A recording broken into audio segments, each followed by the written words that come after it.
But one thing I will say about David Seymour is at least he's honest about what he wants to cut. He's been upfront and said that he wants to take the knife to 15,000 public sector jobs. Extreme cuts like that could only have a national effect on our economy. Unemployment would be up over 4% again. Because these people don't just work in Wellington, they work right the way across the country. Whether it's the conservation staff in our regions protecting our environment for the great tourist experience that we have, or a social development staff who are connecting horticultural and agricultural businesses with potential workers. Maybe our fisheries officers who work in coastal towns to stop poaching. The people who deliver programs that get people into work, like Mana and Mahi. The programs that are giving our young people the skills that they need so that they can enter the workforce and lead decent lives and support themselves and their families. It could be our public servants who have helped those regions devastated by flooding and cyclones and other natural disasters across the country. Those who are making sure that our businesses are being adequately supported through those difficult times. With cuts at the level being proposed by National and Act, it's clear that national and regional public services would be decimated. It would be a government that couldn't even do the basics of doing its job. Let's take an example. We, after years of the country talking about it, have repealed and replaced the Resource Management Act. The National Party have said they're going to repeal the repeal, they're then going to amend the repealed legislation, and then they're going to repeal it again, and somehow they're going to do that whilst laying off all of the people who did the work in the first place. And let's just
All right, kia ora everybody. Today I've announced that Labour will deliver 27,000 new public homes by 2027.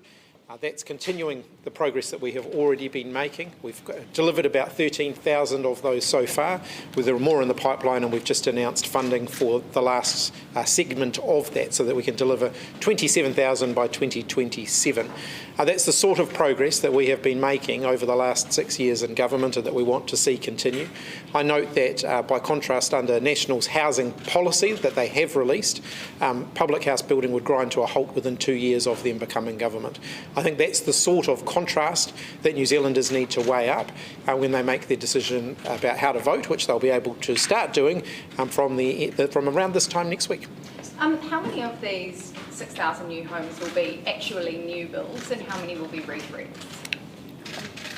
I expect it will be a continuation of what we've seen. So within the 13,000 net new public homes we've built, for example, 9,000 of those by Kāinga Ora have been new builds. Our community housing providers, we've been doing a lot of work with them to encourage more new builds to come in. But look, we're really clear. You solve a housing crisis by adding new houses, and that is what we have been doing. So I expect we'll see even more of that coming through in the 6,000. And I guess Labour and big housing promises has a bit of a sordid past. How can New Zealanders actually expect? How can New Zealanders expect that you will actually deliver on that? Because judge us on our record. We have delivered the most public houses of any government since the 1950s, since Walter Nash was Prime Minister. We have delivered net 13,000 new public housing spaces. I think a phenomenal statistic is that of the public houses we have in New Zealand today, given we started opening them in 1937, 1 and 6 have been added by our government in the last 6 years. And what about private housing? Will you have a target around that? Well, the market delivers that, so we're not going to have targets around private housing, but what we can say is we won't be putting the kinds of cuts in housing policy that we saw in the National Party released housing policy that sees things like the Affordable Housing Fund scrapped. We see the Land for Housing money taken out of that, the kinds of things that have meant that in the last 5 years, New Zealand has added more houses than it has at any other point in its history. The Prime Minister spoke today about the record number of consents that we're having. It is the role of government to get the settings right. We've done that, and we're seeing houses built. Prime Minister, today's speech was Richard. Prime Minister, today's speech was a very strong attack on National for much of it. Does this indicate a new tone that's going to come into the campaign? That you are going to get aggressive, get a bit of mongrel about you? I've been very clear from the... Thank you, Richard. That was very kind. I've been very clear since the beginning of the campaign that we are going to be highlighting the contrasts between what's on offer under a continuation of our government and what a change would mean for New Zealanders. But I also spent a good part of my speech today outlining what we're planning to do. National are promising to undo all the lowest speed limits around the country. What do you make of that? Well, I don't think they got the memo. I mean, I made an announcement on this earlier in the year that we're reducing that work down to just the top 1% of the most at-risk roads in New Zealand. That's already happening. I understand that they've announced that they want to increase the speed limit on Transmission Gully, for example. That's already in process. So Waka Kotahi are already working on that. So I think it's just packaging up stuff that's already happening now and trying to make it look like it's their own. Are more Kiwis going to down the road? Far with the speed limit reductions that we're seeing? I think there are some stretches of road where Waka Kotahi has made some interesting decisions that I don't necessarily agree with. I understand Christopher Luxon was in the Wairarapa today, and I was over there earlier in the week, and I said, for example, there's one relatively straight stretch of road where they've lowered the speed limit, which doesn't seem to make any sense to me. But those decisions are made by Waka Kotahi. They're not decisions made by the government. But it was the Associate Transport Minister, Kieran McNulty, who wanted to overturn that decision, and as an Associate Minister of Transport, unable to get the agency to change their mind on it because of the policy that you've implemented. So doesn't that make it a bad policy? No, ultimately the Waka Kotahi are the agency that set the speed limit. You need to change the law if ministers are going to start setting the speed limit instead. Are you concerned more Kiwis are going to get injured on our roads because of these changes? Look, I think that we need to be continuing to focus on road safety improvements, and there's been a big focus on road safety improvements during the time that we have been in government, and we'll we'll continue that focus. So, around the country, people will see evidence of the wire rope barriers going in, road shoulders being widened, corners being evened out in order to make our roads safer. We'll continue with that work. We've got record investments in road maintenance in the next 3 years under the next government policy statement, for example. That will make sure that we continue with that. Just returning to Richard's point, with perhaps a bit more nuance, but your campaign's been criticised for being a bit lifeless or lacking energy. I mean, you showed a bit of that today. Can we expect that going forward, and does this campaign need a bit of a kickstart? I think it's been a very high energy campaign, Ben. I don't agree with your question. Are you going to, prior to the election, give some clarity about the future funding of the light rail commitment? Finance Minister said this morning there was funding in a prior budget, but the funding for the actual construction of the thing hasn't been announced yet. Well, you need to know what you're funding first. And so we've got work underway to identify the best route and the best mode of construction for light rail in Auckland. We are still committed to seeing through light rail in Auckland. We think it'll be a once-in-a-generation opportunity to change Auckland for the better. Very few cities the size of Auckland wouldn't have a mass rapid transit system. Auckland doesn't, and it needs one.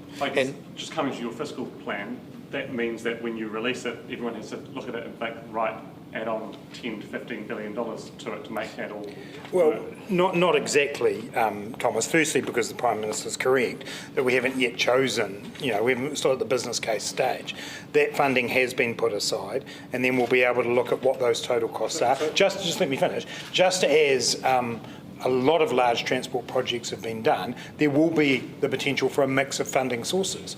Not only central government, also local government. Also the possibility, as I know other political parties are talking about, with value capture, the use of congestion charging. So there's a number of ways in which these things can be funded over a long period of time. So yes, it's correct to say that there is some plans that have been laid out, and we wanted to give the, excuse the pun, direction of travel for what we were doing. But we now work through methodically and we fund as we go, just as the previous government did with City Rail Link, and we've done with City Rail Link. Have you set aside money for it? There's not, in the accounts there doesn't appear to be any allocation. Well, first, again, because I've just answered that, because there is a series of different ways that it will be funded over the coming years. And just as the National Party funded part of the City Rail Link and we added on to it, there is the scope for that. And National's asking you to come clean, they say, on the social unemployment insurance. And whether that is actually happening this next term of government. They say that an OIA estimates it will cost the Crown $800 million a year because of the fees that the Crown have to pay into the scheme. So we've been very clear, the Prime Minister's been very clear that work's on hold. It wouldn't come in until economic conditions were appropriate, and I can't see that in the next term of government. Prime Minister, How will you many people incorporate... die if those speed limits are increased again?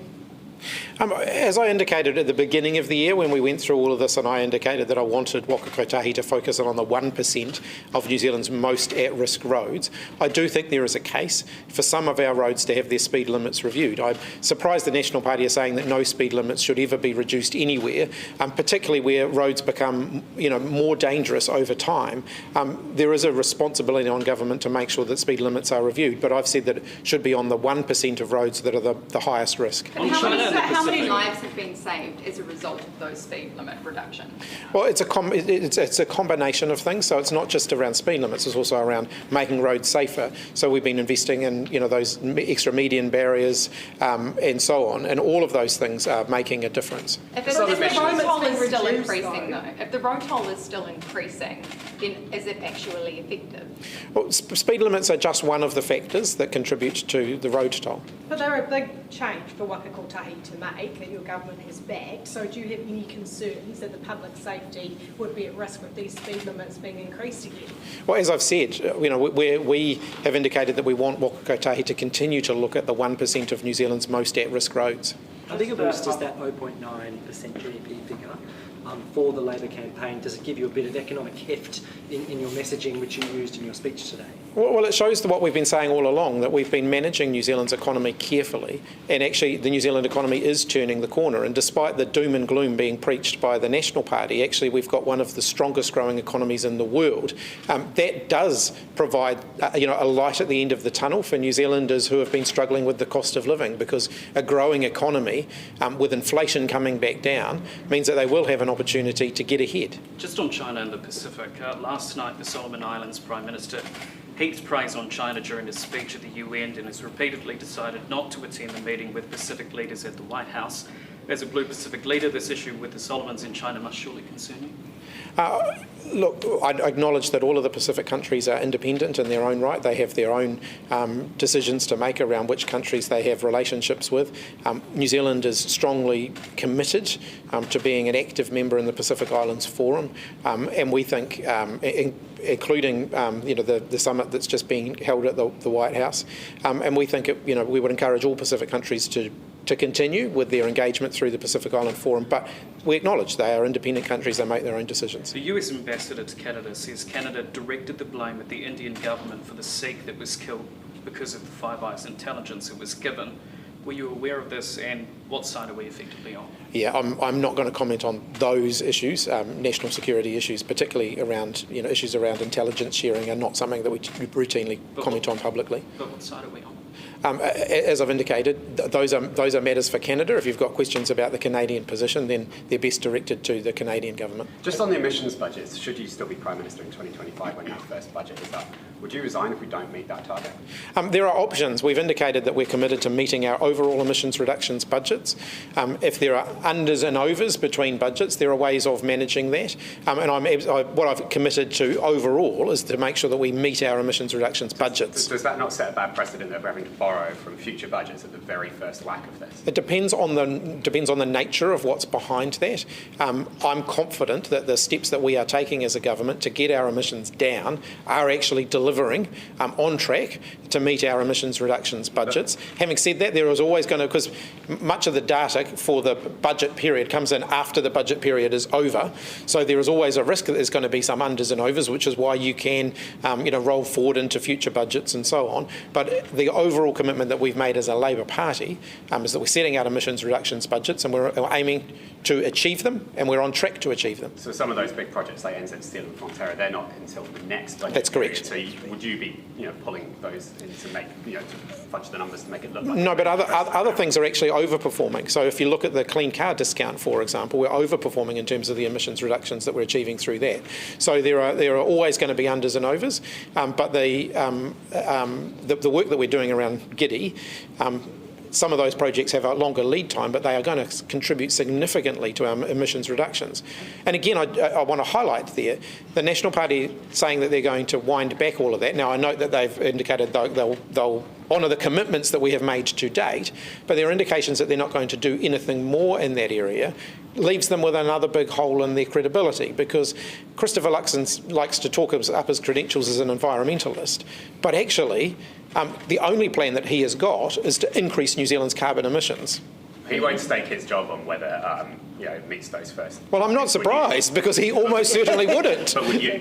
What was that? Would you, stake your job on meeting those first targets? I've said that I'll stake my job on meeting the emissions reductions budgets. And what do you make? Two-thirds of monitored river sites have been graded poorly for E. coli. What is Labour's plan to address that? Sorry, what was that? Two-thirds of monitored river sites are at risk of, have heightened risk of E. coli. What is your plan to address that? In government, we have been working really hard to improve the conditions of our rivers and our waterways. We've set out a government policy statement that is making a difference. We've been working with our agricultural community in particular to make sure that the leaching into the waterways that has caused a lot of the pollution that we've seen in the past is being addressed. We set out really clearly when we became the government that we want our rivers and our waterways to be swimmable, not just wadeable. Under the last government, under the last national government, they were content for them to be wadeable. Actually, we think you should be able to put your head under. Have you heard from Shani Held for the last couple of days? Not in the last few days, no. Have you, are you aware that anyone has come forward since the story broke? Not to my knowledge, and I would have expected that if they had, I mean, unless they went directly to the Commissioner, the Parliamentary Conduct Commissioner, but if they'd come through to my office or anything, I would have been alerted, and they haven't. Have you told him to lay low, because he wasn't at that meeting yesterday with all the other Auckland candidates? No. Is it a bit rich for National to be talking about roadside alcohol and drug testing given their record on this? That's really a question for them. Is today your last big policy? We've still got a few more policies to announce. Do you really feel like the campaign's been high energy? And Yes. Overall, halfway through, check-in, how's it going in your view? Has it gone the way you wanted it to? Oh, look, clearly, the polling is indicating that we're not where we want to be. We've still got at least a week before polling. We've still got a week before polling opens, and we've still got 3 weeks before the majority of New Zealanders will vote.